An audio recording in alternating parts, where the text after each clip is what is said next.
Hello again, everyone. Today's podcast is centered on students today, in particular, nursing students. I am Dr. Brian Smith. I am a professor at Ohio State University. I want to welcome you to my podcast, Smart Lawyers Love Dumb Nurses. And I want to introduce to you a human resource expert. He has over 25 years experience in leadership and human resources. His main expertise is rare in today's society, where he works to maximize your potential in alignment with your goals and aspirations. So I want to welcome Kyle of HRKyle. And Kyle, welcome to the podcast. Brian, thank you for having me today. Today's podcast, everyone, is focused on 3 ideas that I want Kyle to expand on. Number 1, what are the skills students need to get the best job right out of school? In other words, the job you want, the job you need, the job you will love. Kyle? Brian, starting with that question, believe it or not, the student needs to take a step back before pursuing any roles. And what they're using in that time, or how they're using that time, is to make a list of the things that are important to them in a job. So if they're looking for jobs that are 20 to 30 minutes from home, that's a priority to them. If they have a certain pay range in mind, that's a priority. In your particular area, nursing, do they have a particular function within the hospital or medical facility? So they're putting that down. And so on. So they're making this list of the things that are important to them in a job. And it could be any number of things. So just think about, students, what's important to you in your job. And once you've made that list, you can begin to conduct your search, because you're going to use that list to compare to the jobs that you're seeing. And what this will also allow you to do is begin to put weight on those things that you've listed. So maybe you said having a job that's within 20 minutes of home is something that's important to you. But as you start doing your search and you realize the jobs that meet the other criteria are 30 minutes or 35, you begin to realize that the distance is less weighted than some of the other criteria. So it helps you to fine-tune your search even more. But you definitely want to start out first making that list of the things that are important to you in the job that you're looking for.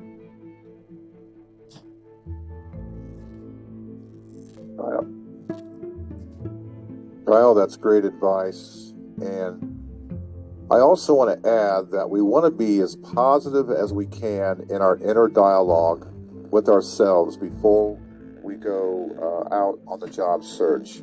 Remember, everyone, your body hears everything your mind says. So be careful what comes out of your mouth. Keep it positive. Brian, you bring up a point there, and there's research behind this. And we know with nursing that it's predominantly still a female-dominated field. And one of the things that research tells us about women specifically as they conduct job searches, they tend to sell themselves short. They'll look at a job description, and if they don't meet nearly all of the qualifications listed, they will pass on applying for that job. Where men typically look at a job description, and as long as they meet 60 to 70% of the qualifications, they'll go ahead and apply. And as we know, in a lot of those cases, the men are considered further, because again, they did meet 60 to 75% of the qualifications. So ladies, I want to speak to you specifically here. If you see a job that you really like, that meets that list of your priorities in searching for a job, and you look at the qualifications, you find that maybe you're meeting 60 to 75% of those, go ahead and apply for that job. I can assure you on the other side, me as HR person, I'm going to look at your resume and conclude that you're qualified to be considered further for that position. So again, to Brian's point, be positive in your search. Don't look for reasons why you shouldn't apply for the job that you're interested in. Move forward, apply for those jobs that you're interested in, again, based upon those criteria that you've set, and keep those positive feelings, those thoughts moving forward and attain the position that you really want. That's very well said, Kyle. And I want to also expand on that nursing is really growing. We now have more and more men joining the field of nursing and this profession. It's a great profession. It's an old profession. And we want to encourage all cultures and men and women both to listen to this podcast. But what I take from what you're saying, Kyle, is a great life and to get the best job that you can. A great life requires a great commitment. Now, that commitment can be called every day. In other words, daily work on yourself. So cut out something that you spend a lot of time on that does nothing good for your life. Replace it with daily work on you and the things that you truly love. What I'm really saying is empower yourself. Set your life up to win. Brian, some great advice there. And I would add to that remember this, anyone who's listening, we're judged by the things that we do day in, day out. That determines our identity, not those things that we occasionally do. So to Brian's point, if day in and day out you've set a standard of excellence for yourself, that's how you'll be viewed by others, not the person who every so often rises to the occasion. They're judged by that as well. And what that judgment is inconsistent. So if your consistent behavior and attitude is positive, forward-driven, that's how you're going to be judged. Absolutely right. And there's an old saying that we gain knowledge from what we study. We gain wisdom from what we observe. So don't be afraid just to sit back and look at the world, see what is positive and follow that. And if you say to yourself, I'm afraid to do something because I'm afraid of failure. I have a fear of failure. I have an anxiety. Well, that's actually normal. But what I've learned is I've been afraid many times in my life. But I did it anyway. I did it scared. The podium hid how much my knees were shaking. I've done that many times. But the work and the action of being engaged will decrease that anxiety. So what it comes down to, everyone, is success is a choice, but you have to make the right choices so that you are successful. So I want to talk about our second ideal for today's podcast. Kyle, what do you think would be the best advice and the tips for creating a resume that will attract potential employers? Well, one of the biggest things that I always advise candidates on is demonstrate results. And that really starts with your resume. And it certainly carries over into the interview, and we can talk about that at another point. But me as HR professional, me as hiring manager, I'm looking for resumes that demonstrate what you're capable of. And here's a simple example, very, very simple, to make my point. One resume could say, and again, this is an outdated example, and that's why I use it, is it could say that you have advanced skills in typing. Okay, great. In the same example, you could say that you can type 85 words per minute. Now you tell me, which of those examples is more meaningful? Which of those examples demonstrates what you're capable of? Again, I chose us purposely a simple example, but your resume needs to outline what you're capable of. I'm not impressed with resumes that say skills, teamwork, organization, those things. I'm not impressed with that at all. What I am impressed with are resumes that say that you were part of a group or a team that achieved a certain goal. And I'm impressed with resumes that say that you managed so many different tasks over a period of time. Because guess what? They're proving your ability to be part of a team and be successful, and they're proving your ability to be organized. So again, make that resume focused on results. Also, keep it clean.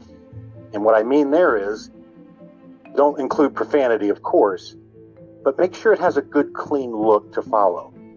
The typical resume is only going to be viewed for about 10 to 15 to 20 seconds.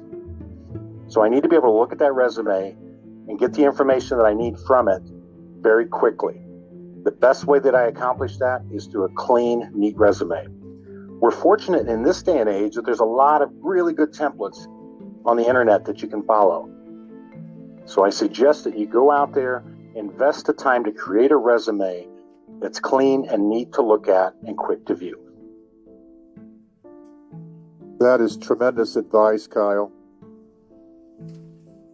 Everyone listening, you really have to follow your heart, but don't forget to take your brain with you, because you're going to need that also. And also remember that the future is not something that you just enter half-heartedly. The future is something that you have to create. And creating that resume is extremely important. Now, a lot of people, in particular, those who have just graduated, either from Ohio State or a higher educational situation, people will ask, how much do you make? And a lot of times when you first graduate, you're not making the money that you thought you would make, but you are making more than what you realize. Because when it comes down to it, what you do is important. You're making something that money can't buy. You're making someone's day. More than that, you are making a difference, whether it's in the nursing profession or whatever it may be, in healthcare or higher education. So keep that in mind. In particular, your physical strength, as we know, comes from lifting weights, but even more important is your mental strength. Your mental strength comes from lifting yourself up every day, every time you're knocked down. So keep a strong mental attitude. Don't give up, because one of the most powerful gifts you have is patience. Patience to wait until things unfold for you. So we get to our third ideal now, and that is your job interview. You've done the preparation, you've created your resume, hopefully based on the advice that we're getting from Kyle of HRKyle podcasts. You want to perform at a high level on your job interviews and that job hiring process. Kyle, what is your advice for acing that final test, which would be that final job interview for the job that they want, need, and will love? Brian, this is a topic that I go into in depth in my podcast, so I would suggest if you're looking for a more in-depth answer to this, students, that you refer to the HRKyle podcast, which is available on most podcasting platforms. But in the interest of answering this question for this forum, a couple of pieces of advice I would give you. Excuse me. One, you're helping that interviewer imagine you in that role that you're interviewing for. So think about everything that goes along with that. You're providing them work-level examples to the questions that they're asking you. And by doing so, you're enabling them to imagine you in the role, because you've demonstrated that you've done those things before. And if it's a question about something that you haven't done, you refer to an example that's similar to what they're asking about to demonstrate that you're fully capable of taking on those tasks because you've done something similar to that. And that's the way you help them imagine you in that role. So you're talking very forward-natured. You're talking about what you would do when you're in that position because you've done it before in a prior role. So that's number one. Number two, you really want to project yourself in a professional manner. Because believe it or not, or like it or not, that interviewer also has to develop a certain level of likability for you. And the way you're accomplishing that is by using their name, by shaking their hand, by smiling, making sure that you understand their questions and you're reflecting back, and you're projecting a very positive, polished, professional image. Those are two pieces of advice that you don't typically hear about when it comes to acing an interview. And as I said, I can go into a lot more details, the steps to take before, during, and after to make sure that you do. But I always tell candidates, focus on these two things because they're critically important in obtaining that position. Those are very good words of wisdom, and I think we need to take that to heart. Really, everyone, the scariest place you could be is to be the same place today as you were last year. The key is to grow. Grow into the person that you are meant to be and destined to be. I do want to talk for just a moment about the laws of attraction, is what I call it, where when we have positivity in our lives and we chase positivity and being a good person, it follows us. But conversely, negativity and things like complaining, not working hard, laziness, then we end up attracting things about negativity. Repetitive complaining, for example, will attract things for you to complain about. Conversely, repetitive gratitude and positivity will attract things for you to be positive and grateful for. And we could use one of the greatest examples known to man in history. Jesus said in Luke 6:38, "Give, and it will be given to you. Good measure, pressed down, shaken together, and running over will be poured into your lap. For with the measure you use, it will be measured back to you." I want to thank my guest today, Kyle, from HRKyle podcast. Make sure you listen and subscribe. And in conclusion, I want to thank all of you for listening. I hope this podcast and all the podcasts that we do help you in your journey through your work life and life in general. And I end with this thought: be careful of your habits. Your habits decide your future because your habits become your choices. So make sure your choices are the best choices. Make better decisions. Again, thank you for listening, and I will see you down the road.